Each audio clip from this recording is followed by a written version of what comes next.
मागच्या व्हिडिओ लेक्चरमध्ये आपण तिसऱ्या प्रकरणाला सुरुवात केली होती. लोकसंख्या आणि मानवी वस्ती. लोकसंख्या आणि मानवी वस्तीमध्ये लोकसंख्या म्हणजे काय, लोकसंख्येच्या वितरणावर परिणाम करणारे घटक, जागतिक लोकसंख्येचे वितरण, अशा प्रकारचे घटक आपण मागच्या व्हिडिओ लेक्चरमध्ये आपण घेतले होते. आज आपण जागतिक लोकसंख्या वाढ हा घटक घेणार आहोत. Global population growth. लोकसंख्या वाढ प्राचीन काळापासूनच चिंतनाचा विषय ठरलेला आहे. प्लेटो व एरिस्टॉटल या ग्रीक शास्त्रज्ञांनी वाढत्या लोकसंख्येमुळे निर्माण होणाऱ्या समस्यांवर सर्वप्रथम विचार व्यक्त केला होता. प्लेटो आणि एरिस्टॉटल त्यांच्या मते जेवढ्या लोकसंख्येत मनुष्याच्या सुप्त शक्तींचा विकास हा पूर्णपणे होईल व त्यांचे सर्वोच्च हित साधले जाईल, तेवढी लोकसंख्या ही आदर्श होऊ शकते. सुप्त शक्तींचा विकास आणि सर्वोच्च हित म्हणजे ज्यांना जे हवं आहे ते साधण्याचं त्यांची शक्ती आणि कौशल्य आणि त्यांची बुद्धी, अशा प्रकारचं हित हे फक्त मानवच साधू शकतो आणि मानवच करू शकतो, असा विचार प्लेटो आणि एरिस्टॉटल यांनी आपल्या विचार प्रणालीमध्ये मांडलेला दिसून येतो. तर या लोकसंख्या वाढीच्या संदर्भामध्ये लोकसंख्येतील बदल अर्थात लोकसंख्या वाढ हे निश्चित या ठिकाणी म्हणता येईल. हा बदल दोन पद्धतीने सांगितला जातो.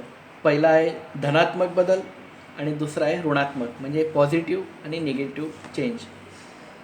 काही विकसित राष्ट्रांना वगळल्यास जगातील जवळपास सर्वच देशात लोकसंख्या वाढ ही धनात्मक पद्धतीने वाढताना आपल्याला दिसून येईल, म्हणजे पॉझिटिव्हिटी.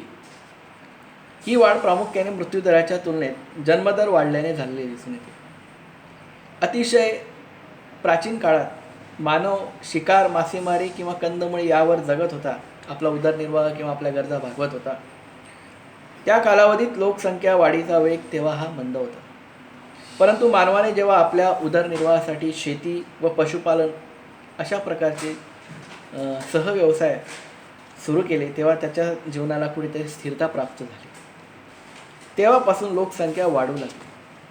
लोकसंख्या वाढीने आज अगदी महाभयानक जरी रूप धारण केले असले तरी लोकसंख्या ही विविध टप्प्यामध्ये आज पाहायला मिळते. प्रत्येक प्रदेशातील लोकसंख्येच्या गरजा, प्रत्येक प्रदेशातील लोकसंख्येचं राहणीमान, प्रत्येक प्रदेशातील लोकसंख्येचं वितरण, प्रत्येक प्रदेशातील लोकसंख्येच्या गरजा, त्यांची शैली, त्यांचं जीवन, त्यांचं जीवनमान, त्यांचं सगळ्याच गोष्टी ह्या वेगवेगळ्या आहेत. आणि प्रत्येक ठिकाणी ही त्या ठिकाणी राहत असलेल्या लोकसंख्येला ही स्पर्धा करावी लागते. ते स्पर्धेतच जगत असतात. आपल्या शेजारच्या प्रदेशातील जर काही करत असेल तर इकडच्या प्रदेशातील लोकसुद्धा तशाच प्रकारचा वेग प्राप्त करण्याचा मार्ग किंवा तसा विचार करत असतात आणि मिळवण्याचा प्रयत्न करत असतात. अशा प्रकारचं महाभयानक रूप आताच्या व्यवस्थेने निर्माण केलं दिसून येतं.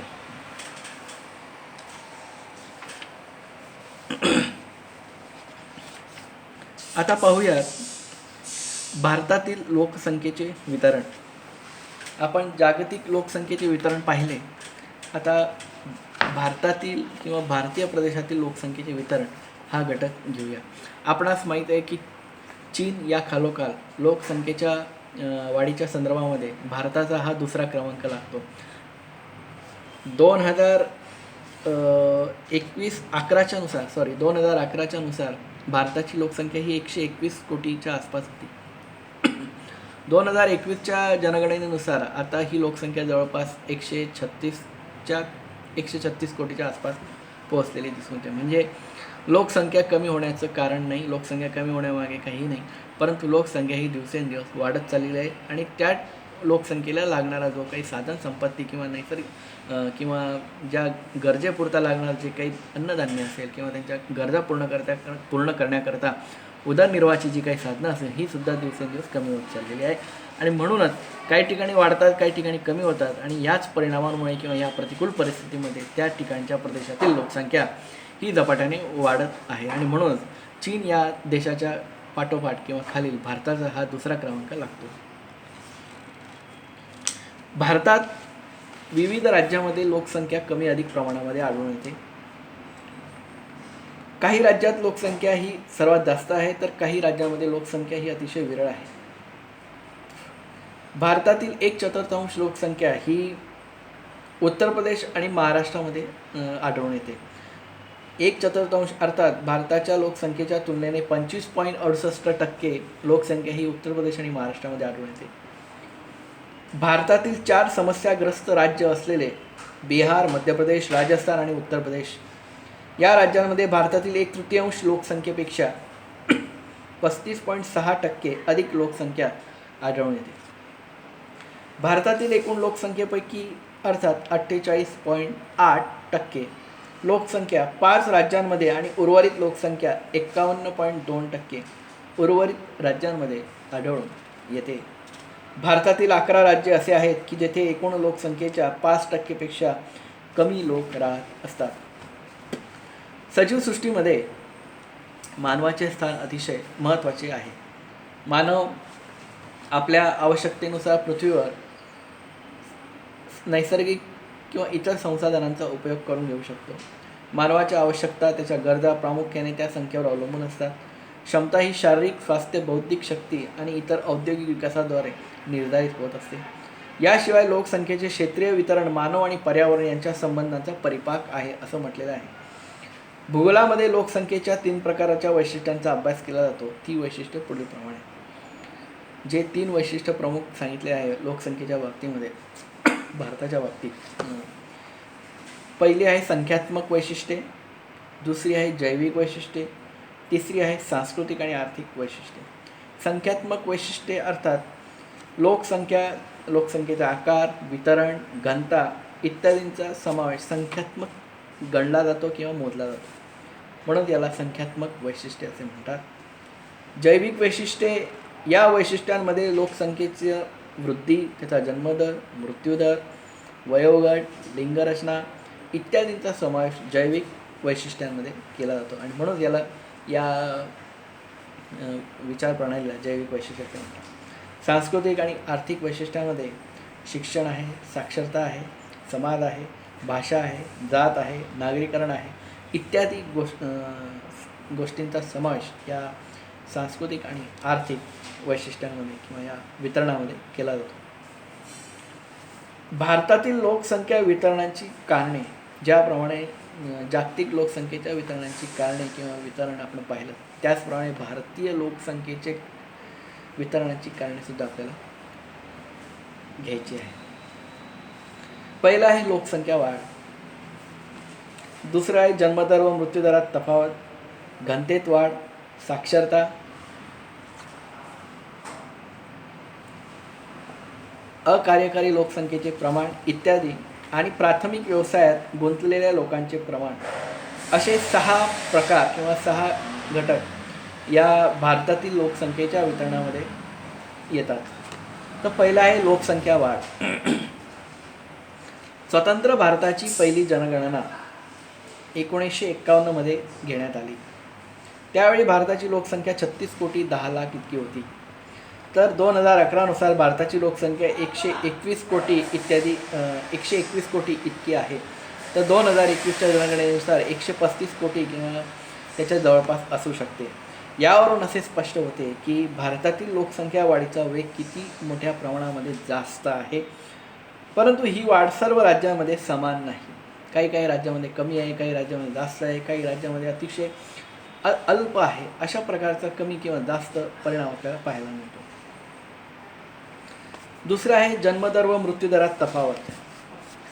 भारतातील हवामान उष्ण आणि दमट असल्यामुळे या ठिकाणी जन्मदर व मृत्यूदरावर परिणाम होताना दिसतो. जन्मदर व मृत्यूदरात मोठ्या प्रमाणात तफावत निर्माण झाल्यामुळे लोकसंख्या वाढत गेली आणि म्हणून दिवसेंदिवस वाढणाऱ्या लोकसंख्येमध्ये हवामान उष्ण असल्यामुळे आणि दमट असल्यामुळे सर्वात जास्त परिणाम त्या ठिकाणी राहत असलेल्या प्रदेशातील लोकसंख्येला होत असतो. लोकसंख्येच्या घनतेमध्ये वाढ. भारतात 1901 साली दर चौरस किलोमीटर क्षेत्रामध्ये 77 लोक राहत होते. भारतात 1901 साली दर चौरस किलोमीटरला क्षेत्रामध्ये 77 लोक राहत होते. तर हेच प्रमाण 2021मध्ये 382 पर्यंत पोहोचले. म्हणजे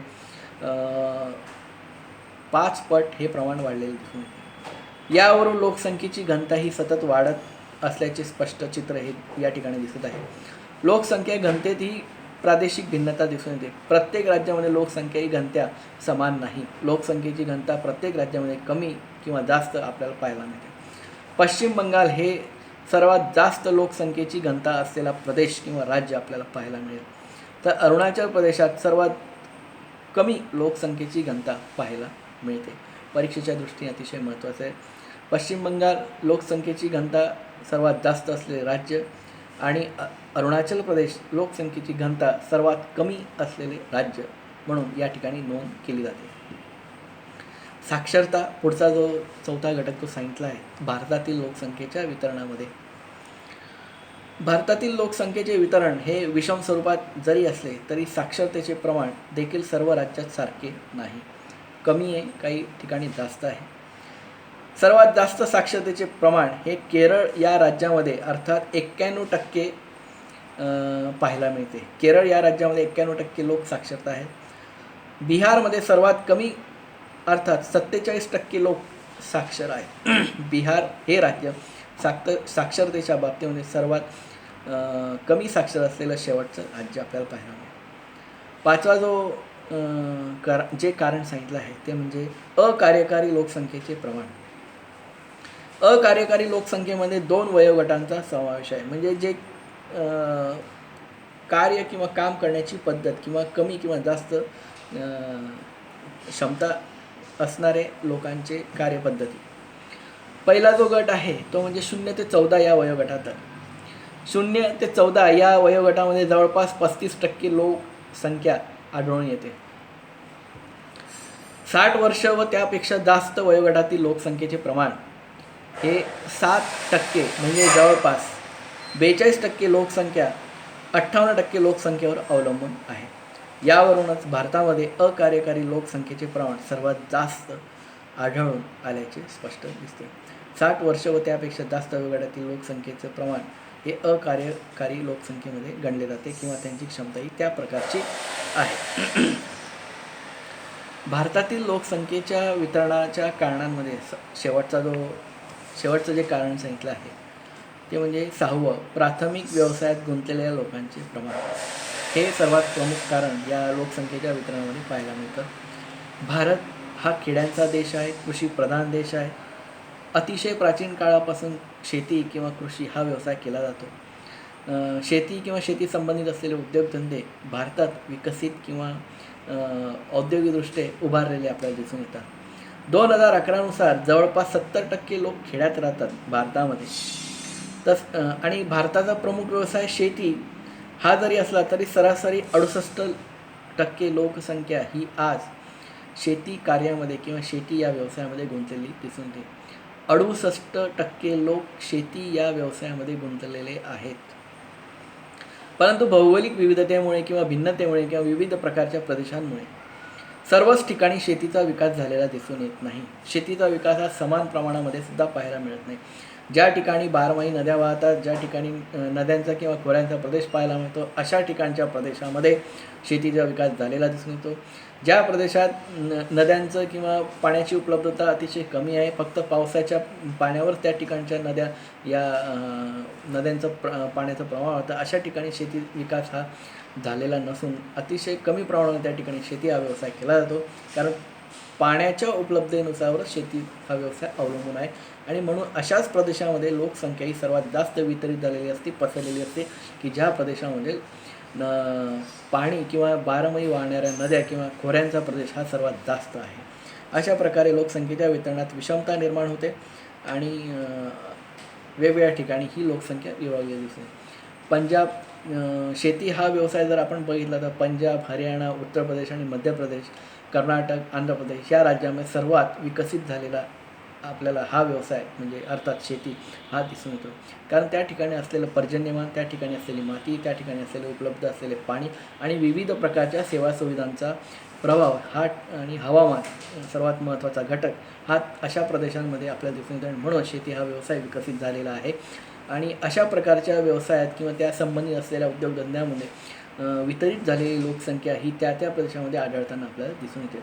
अशा प्रकारे भारतातील लोकसंख्येच्या वितरणामध्ये प्रमुख हे 6 कारणे परीक्षेच्या दृष्टीने अतिशय महत्त्वाचे आहे.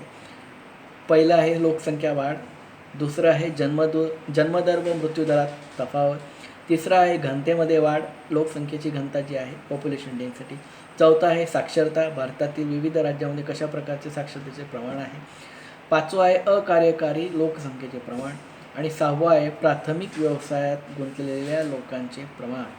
हे असे 6 कारणे भारतीय लोकसंख्येच्या वितरणामध्ये आपण पाहिले. याच्यानंतरचा पुढचा जो टॉपिक आहे तो आपण पुढच्या व्हिडिओ लेक्चरमध्ये घेऊया.